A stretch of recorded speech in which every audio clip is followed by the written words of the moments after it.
Hello and welcome back to Asia Now. In this video, I'll tell you about a foreign tourist found dead in Thailand National Park, 4 arrested in kidnapping of a Chinese man in the Philippines, 11 Filipino taxi drivers suspended for overcharging passengers, don't fly a drone in Thailand or you would pay heavily, plus much more, beginning with the USD to peso exchange rate, the dollar looking very strong at 58.4, along with some other popular currencies. Here's our main story. A foreign man, believed to be a tourist, was found dead in Chiang Mai's WTF National Park. The body, discovered deep in the forest by locals, is suspected to have been there for at least 1 week. Authorities say the man appeared to be a large-built Westerner and a backpack was found nearby.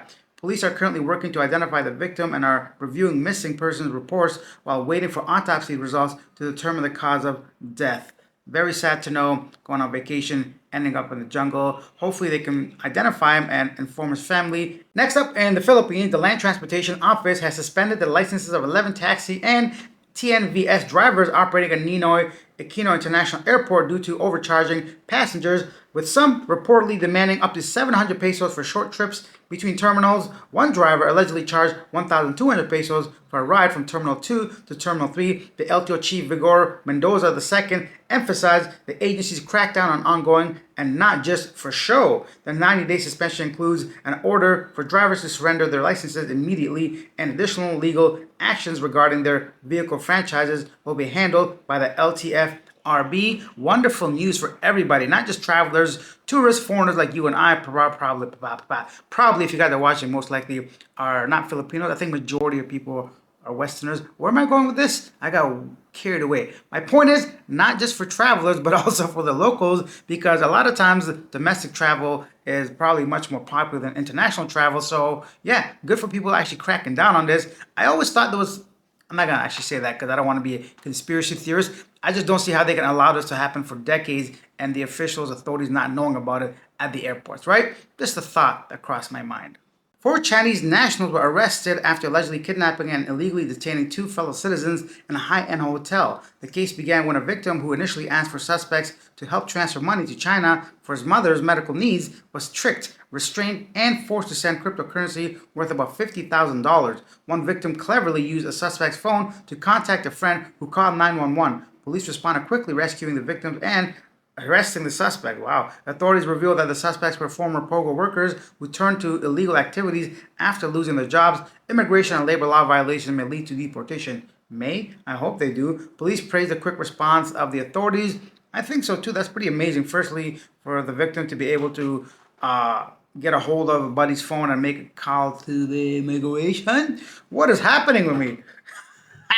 My point is, good for these guys for getting rescued. And once again, Chinese on Chinese crime. So let's always remember that most of these kidnappings do happen with fellow countrymen. Okay, let's go on to our next thing. Thai police are arresting people for flying drones without military and CAT authorized permissions right now. Any type of drone. As part of the ongoing border conflict, they remind citizens that unauthorized drone flying right now could bring life in prison or the death penalty. Well, yes, really, Dems don't play over there when it comes to military, martial law, and the sovereignty of their country. These, what you might call drone footage or small, whatever, not a big deal. You know, a lot of countries have serious laws when it comes to drone activity. So just a reminder that beautiful beach shot and scene you want to capture for your vlog, it may not be worth your freedom. Next up, a snake was caught in Villamore Air Base several meters away from the aircraft carrying President Ferdinand Marcos Jr. to India this Monday morning, August the 4th. Wow. And apparently the poor gentleman got bit by that snake, so had to be taken to the hospital. Yeah, pretty scary stuff. Next up in our what the moment, a 27-year-old woman from New Zealand was arrested after police discovered a 2-year-old child hidden inside her suitcase on a long-distance bus. The incident took place in Kayawaka, about 100 kilometers north of Auckland, after a bus driver noticed the luggage moving unusually during a routine stop. Upon inspection, the child was found overheated, but thankfully unharmed. The woman is now facing charges of child neglect and ill treatment. Authorities praised the quick-thinking driver for possibly preventing a tragedy. The child has been hospitalized for full medical check, and New Zealand's Child Welfare Agency has been notified. Further legal actions may follow. I really hope there's a law against putting a baby in a suitcase. What? What's happening here? Lady, Continuing with the what the F moment, I have another video coming from India. So next time you think, yeah, there's a lot of pollution here in the Philippines, why is there trash on the road? Just keep in mind, it's still better than some countries. Probably. Check this out. We are in an Airbnb and we are going to ask our security where we can throw this because there's no bins anywhere here.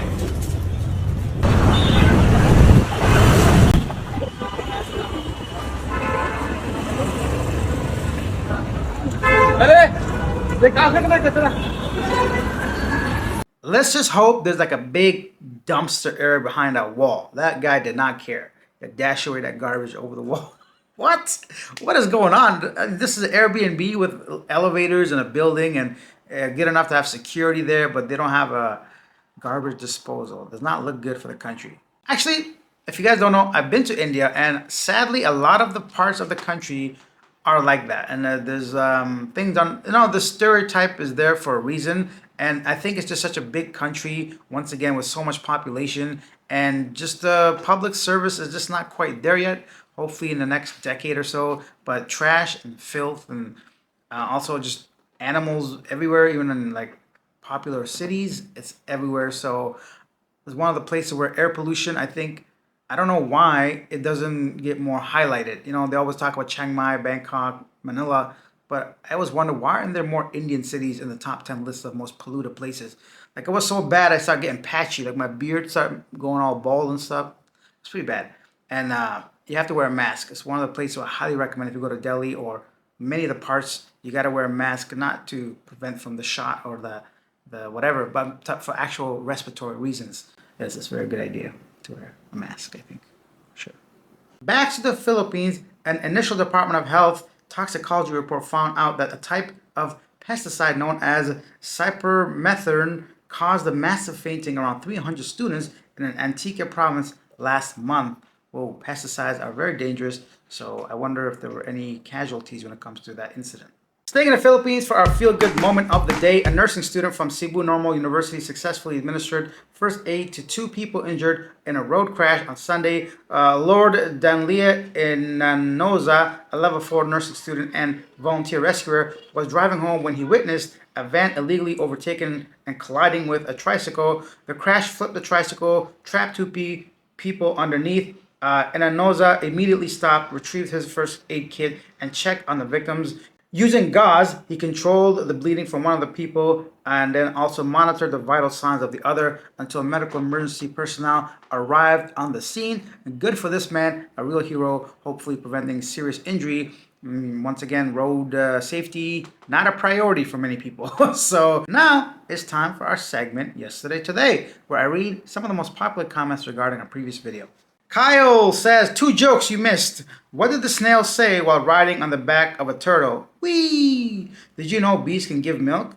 Do you know which bees give milk? Boobies! I like them things. The first one I didn't get, actually, the snail and the turtle, until he actually explained it to me. The snail is a lot slower than the turtle. Therefore, for the snail, the turtle was going at high speeds. Got it. Still pretty funny. Toby Jones says, I've been here 15 years and was scammed once. I received a message from what appeared to be Globe telling me he had... Toby Jones says, I've been here 15 years and was scammed once. I received a message which appeared to be Globe telling me I had to send 300 pesos or lose my SIM. My Filipino laughed at me, LOL. So I wonder if he actually sent the money or not. And Roberts says, maybe the Koreans had an order of gogi or goji and rice and wanted it fresh. I assume that's a dog dish. LOL, yeah, that's sick. But again, so is keeping a dog in a fridge. Some people blow my mind. Dog has been illegal in Indonesia for years now, but it's still booming. Walk up and down the right streets, out in the open, roasted and ready to go. Goji or gogi is available in Korea to this day if you know where to go. Yeah, sadly, at least in my opinion, sadly, it's still widely available in many Southeast Asian countries. First time I saw that, I felt sick to my stomach, especially if you have a dog and you're just obviously not used to eating dogs. Lastly, AI Coconut Guy makes the top list once again. Canadians are awesome. True story, I dropped my wallet in a Walmart parking lot. I didn't realize it until I got home and got a call from a Walmart worker saying there's a couple who found my wallet. I was shocked because I didn't realize I lost it.